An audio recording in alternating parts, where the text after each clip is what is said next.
Assalamualaikum warahmatullahi wabarakatuh. Di sini kami dari kelompok 4 Psikologi Dakwah akan menyampaikan makalah kami yang bertemakan interaksi sosial dan komunikasi dalam dakwah. Yang poin A adalah pengertian interaksi dan komunikasi. Interaksi secara bahasa berasal dari bahasa Inggris interaction yang berarti interaksi dan sosial yang berarti sosial. Jika digabung, interaksi sosial memiliki arti hubungan antar orang satu dengan orang lainnya. Sedangkan komunikasi berasal dari kata communication yang berarti satu makna. Dalam Kamus Besar Bahasa Indonesia, interaksi berarti hubungan sosial yang berkenaan dengan masyarakat. Sedangkan komunikasi memiliki arti pengiriman dan penerimaan antar dua orang atau lebih. Jadi, dalam secara bahasa dapat disimpulkan interaksi sosial merupakan suatu hubungan interaksi yang dilakukan oleh dua orang atau lebih. Sedangkan komunikasi memiliki arti usaha pengiriman atau penerimaan pesan yang dilakukan oleh seseorang.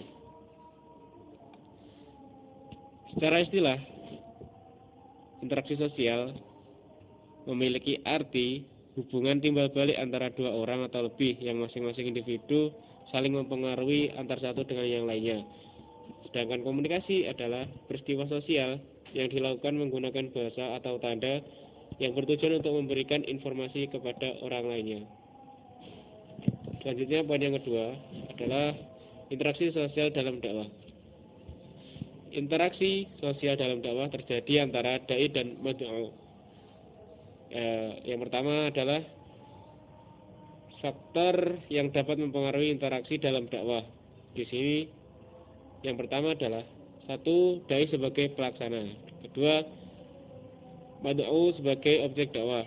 Yang ketiga, lingkungan dakwah. Yang keempat, media dakwah. Dan yang terakhir adalah tujuan dakwah. Sedangkan yang kedua adalah faktor yang menarik dari dai agar bisa menarik dalam masyarakat. Yang pertama adalah pesona dai. Dua, kebutuhan masyarakat akan figur dai. Yang ketiga adalah masyarakat membutuhkan kehadiran sosok pemimpin spiritual. Dasar-dasar dakwah tersebut bisa diterapkan oleh dai agar tujuan dakwah dapat diterapkan. Jadi pemakalah menyimpulkan adalah interaksi sosial dalam dakwah adalah upaya pendakwah untuk mempengaruhi mad'u agar mempercayai apa yang disampaikannya. Ada beberapa dasar interaksi sosial yang mengharuskan dai untuk membina hubungan yang baik dengan mad'u sehingga mad'u bisa meladani dan mencontohkan pribadi dan sikap dai. Assalamualaikum warahmatullahi wabarakatuh. Dalam pembahasan yang saya akan kutip dalam pembahasan ini adalah yang pertama adalah motivasi dakwah dan yang kedua adalah potensi manusia. Motivasi dakwah. Yang pertama adalah motivasi dakwah, di mana manusia dalam segi bahasa motivasi terdiri dari bahasa yang berarti gerakan untuk merubah sesuatu. Nah, dalam hal istilah, motivasi adalah dorongan dari seorang individu untuk menggerakkan potensi yang ada dalam dirinya untuk menjadikan suatu perubahan dalam dirinya ataupun lingkungan di sekitarnya. Nah, dalam motivasi dakwah ini tentunya motivasi sudah ada bahasanya dari dorongan untuk mengembangkan dirinya untuk menjadi perubahan demi perubahan dalam dirinya maupun lingkup sosial. Dakwah tentunya adalah untuk menyampaikan sesuatu yang ada dalam potensi dirinya untuk dikembangkan lagi dalam lingkup sosial. Tentunya sudah jelas motivasi dan dakwah sudah dibahas dalam hal ini. Nanti di dalam makalah sudah ada penjelasan lebih spesifik. Di sini saya akan mengutip sedikit saja. Jadi motivasi dakwah adalah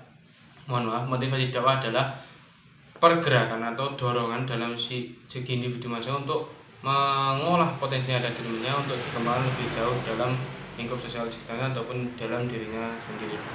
Yang kedua adalah potensi manusia. Manusia di dalam muka bumi ini adalah sebagai khalifah atau pemimpin bagi dirinya ataupun pemimpin bagi orang lain. Tentunya manusia sebagai khalifah atau pemimpin dalam perkembangan di muka bumi ini tentunya memiliki potensi-potensi yang ada.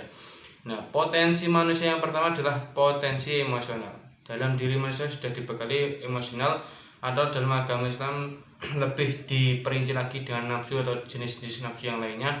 Di sini manusia memiliki potensi. Nafsu ini akan dikembangkan, emosional maksudnya. Mohon maaf, manusia memiliki potensi emosional yang dimana dalam dirinya memiliki potensi yang masing-masing. Di sini manusia akan mengembangkan lebih dalam perkembangannya akan ditentukan diri manusia tersebut. Yang kedua adalah potensi fisik. Potensi fisik atau raga dalam diri manusia tentunya sudah memiliki daya masing-masing. Dari hal tersebut manusia dapat mengembangkan misalnya dari fisik yang kuat atau tenaga yang kuat dikembangkan menjadi sebuah potensi yang lebih berkembang, memiliki tajat ataupun yang bagaimana, itu adalah potensi dari fisik. Yang ketiga adalah potensi intelektual. Manusia memiliki potensi intelektual dalam diri masing-masing yang memiliki batasan masing-masing juga tentunya. Dalam diri manusia tidak tentu dalam satu A dan satu yang B memiliki potensi yang sama. Tentu di sini manusia adalah saling membantu. Itulah untuk dasarnya manusia sebagai makhluk sosial dalam perkembangannya. Yang terakhir adalah potensi spiritual. Potensi spiritual dan emosional memiliki suatu hubungan yang mana dalam diri manusia pastinya memerlukan adalah Tuhan, yaitu antara hati dan juga situasi dalam hati manusia untuk menemukan suatu jawaban-jawaban dalam segi emosionalnya. Tentunya di sini potensi-potensi yang ada dalam makalah disebutkan tadi tentunya akan memiliki potensi atau pengembangan yang lebih luas lagi. Di sini saya akan mengutip sedikit saja tentunya dan hal-hal yang sudah saya sampaikan tadi. Kurang lebihnya di makalah sudah dijelaskan. Mohon maaf jika ada salah kata. Wassalamualaikum warahmatullahi wabarakatuh. Lanjut ke poin E.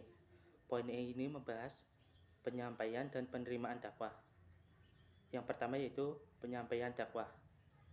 Dalam proses penyampaian dakwah, jika dilihat dari psikologi, tidaklah sesederhana seperti dai menyampaikan pidato dan didengar penerima, tetapi mempunyai makna yang lebih luas, yaitu meliputi penyampaian energi dalam sistem syaraf, gelombang, dan tanda-tanda. Ketika proses dakwah berlangsung, terjadilah penyampaian energi dari alat-alat indera ke otak maupun saat interaksi antara dai dan penerima dakwah. Metode dalam penyampaian dakwah yaitu 1. Metode ceramah. Metode ceramah yaitu metode yang digunakan dengan maksud menyampaikan keterangan lewat lisan. Selanjutnya yaitu metode tanya jawab. Metode tanya jawab yaitu metode yang digunakan menggunakan tanya jawab dengan tujuan untuk mengetahui seberapa jauh materi atau pesan yang disampaikan tersebut. Selanjutnya yaitu metode diskusi. Metode diskusi yaitu bertukar informasi yang tujuannya untuk memperoleh atau menambah informasi yang didapat. Selanjutnya yaitu poin kedua yaitu penerimaan dakwah. Dalam proses penyampaian dakwah akan lebih baik jika dilakukan dengan komunikasi yang efektif. Komunikasi yang efektif dalam pandangan psikologi itu meliputi antara lain yaitu pengertian. Pengertian ini maksudnya adalah bahwa penerimaan cermat stimulus seperti yang dimaksud komunikator. Selanjutnya yaitu kesenangan, yaitu aktivitas yang menimbulkan rasa senang agar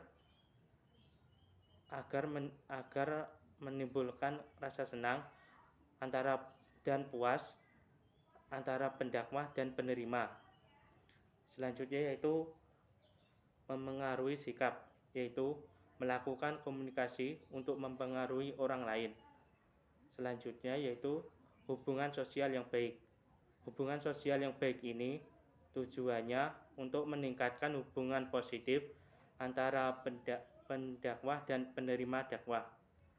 Selanjutnya yaitu tindakan. yaitu aksi atau tindakan dalam proses dakwah tersebut. Poin yang ketiga yaitu tahapan tujuan dakwah. Tahapan tujuan dakwah ini dibagi menjadi tiga tahapan, yaitu tahapan kognitif, tahap afeksi, tahap psikomotor.